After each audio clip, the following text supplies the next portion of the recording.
morning, everyone. Mike here. I've got an awesome video for you today. So today we're going to talk about the Berkeley Polypore, the stump rose, the Bondarzewia Berkeleyi.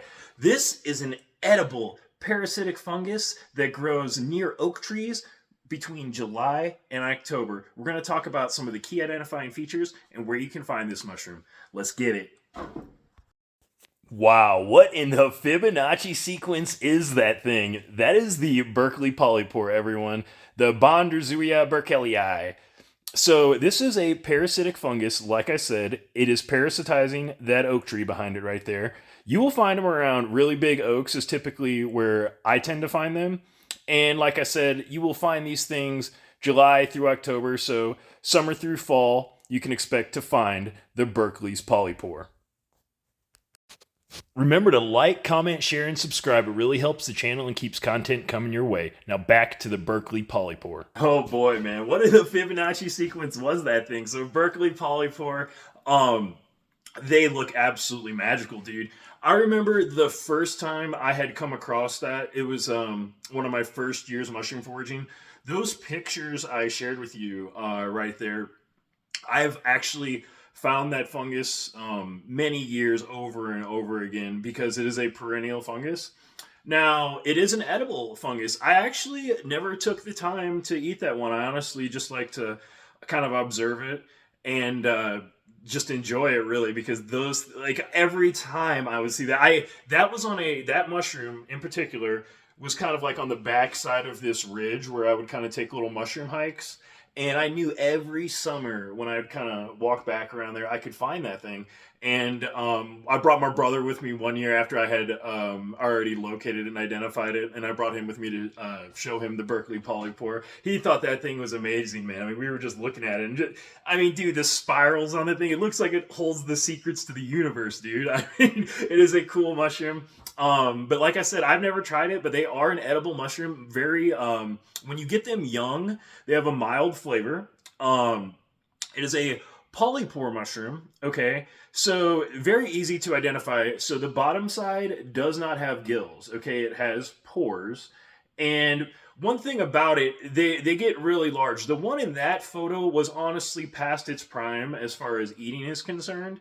And some of those polypore mushrooms, and I'll do more videos on other polypores that are edible and easy to identify. But most of these, once they reach a substantial size, kind of like that one in the photo there, they get kind of tough to eat. And the Berkeley Polypore actually gets a bitter flavor to it. So you got to get it when it's smaller. You want to get it when they're, I don't know, about size like that. The one I had in that photo, oh my God. I mean, that was probably like a 3-foot diameter mushroom. It was a giant Berkeley Polypore. And you can kind of see they have like a white, cream, tan colored top. And actually, let's look at those pictures again just so you guys can look at the colors. Okay, there it is again. Take note of that whitish, tannish color the Berkeley Polypore displays. And the underside, the pored side, is also white on these mushrooms as well. And like I said, you will find them around trees. Notice that they have this rosette shape too. That is also a key identifying feature of the Berkeley Polypore. And like I said, these things are edible. They do have some lookalikes, and let's talk about that right now. Okay, so lookalikes. Berkeley Polypore does have a handful of lookalikes, and let's talk about that real quick. First one I want to talk about is Hen of the Woods, Grifola frondosa. All right, I'm going to show a picture of one here in just a second. However, I made a wonderful video just the other day on Hen of the Woods, Grifola frondosa. So if you have not seen that, I'm going to put that in the description box below, and you can check that out. But here's the Hen of the Woods. Okay, here you can see that maitake, the Hen of the Woods, growing next to a tree. You can see it's kind of got that grayish brown colored top. There's a smaller specimen, but very easy to distinguish the difference between the two. Okay, so that was the Hen of the Woods. Another choice edible. Easy to distinguish the difference between the two. So, like I said, even if you were to mess up, it is a choice edible, so you got nothing to worry about. However, hopefully you can see the difference between those two. Another one that you could confuse it with, that I've seen people confuse it with, is the chicken of the woods. Okay, now I've done a great video on chicken of the woods. The one that people confuse it with is the Senatus, the white pored chicken of the woods, and I will link that video in the description box below. But I also want to show you a photo of that one, so let's look at that mushroom. Okay, so here it is, chicken of the woods. This is a white pored one growing in a rosette shape. So this is what someone could potentially mis-ID the Berkeley polypore for. However, this is a choice edible mushroom, and it's a very tasty one at that. Okay, so that was the chicken of the woods. People do potentially mis-ID Berkeley polypore for chicken of the woods sometimes. Hopefully you can see the difference there between the two. The chicken of the woods typically has a little more orange color on it than what the Berkeley polypore does. If the Berkeley polypore somewhat resembles it, it may look a little tanner, okay? The one that I showed, the photo of the Berkeley polypore I showed, has more of a cream appearance, kind of a more whitish cream color, but I have seen some smaller ones that have a tan color, and that's where the misidentification could occur there.